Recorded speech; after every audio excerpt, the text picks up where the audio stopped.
most commonly used quantifiers. With countable nouns, we use some, any, many, a few, a lot of, a large number of, plenty of.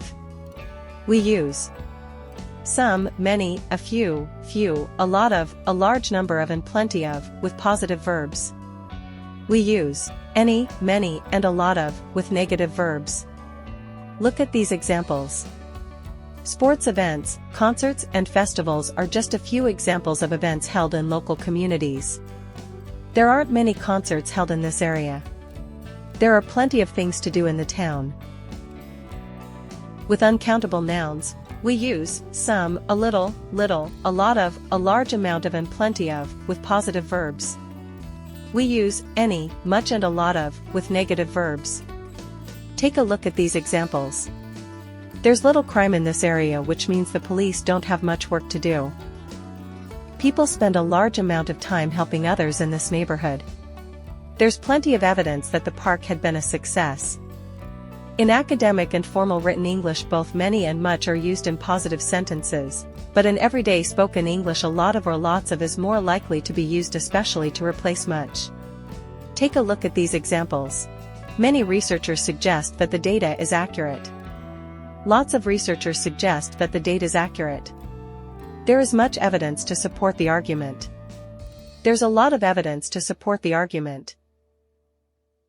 Let's clear up one of the most confusing pairs, few versus a few, and little versus a little. We use a few and a little when we want to say that there is a small number or amount. It is neither positive nor negative. We use few and little when we want to say that there is not enough of something. Here the meaning is negative. Take a look at these examples. There are a few people waiting outside. There is a small number of people. Few people are waiting outside. There are not enough people. We have a little time to organize the event. There is a small amount of time. We have little time to organize the event. There is not enough time. Use a few and a little when you want to sound more optimistic. It can affect the tone of your speaking or writing.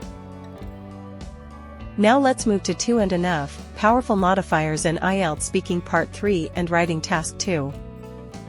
We use too many or too much when we want to say that there is more than we want. We use too many with countable nouns and too much with uncountable nouns. Look at these examples. There are too many risks involved in this project. Too much work can be bad for you. We use too few or too little or not enough when we want to say that there is less than we want. We use too few with countable nouns and not too little with uncountable nouns. We use not enough with both countable and uncountable nouns. Take a look at these examples. Too few people help others in their community. Not enough people volunteered to help out with the event. Too little attention is spent on building friendships. There isn't enough time to find a solution to the problem. Now, let's apply this by doing the following grammar exercise. Choose the correct quantifier for each sentence. Pause the video if you need more time. Are you ready? Let's go. 1. There are only blank students in the room.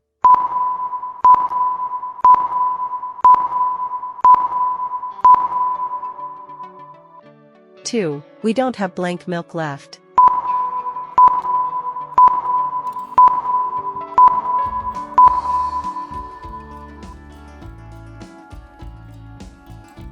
3. He didn't run fast blank.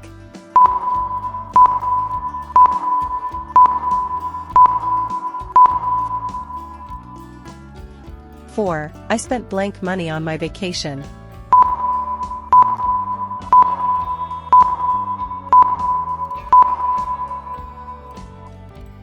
5. It was blank cold to swim.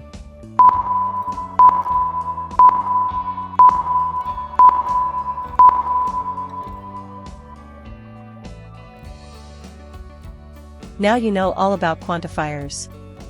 If you found this lesson helpful, give it a thumbs up, subscribe, and hit the bell icon to be notified of new videos. Check out our other videos in this playlist and in the description below. See you on the next video.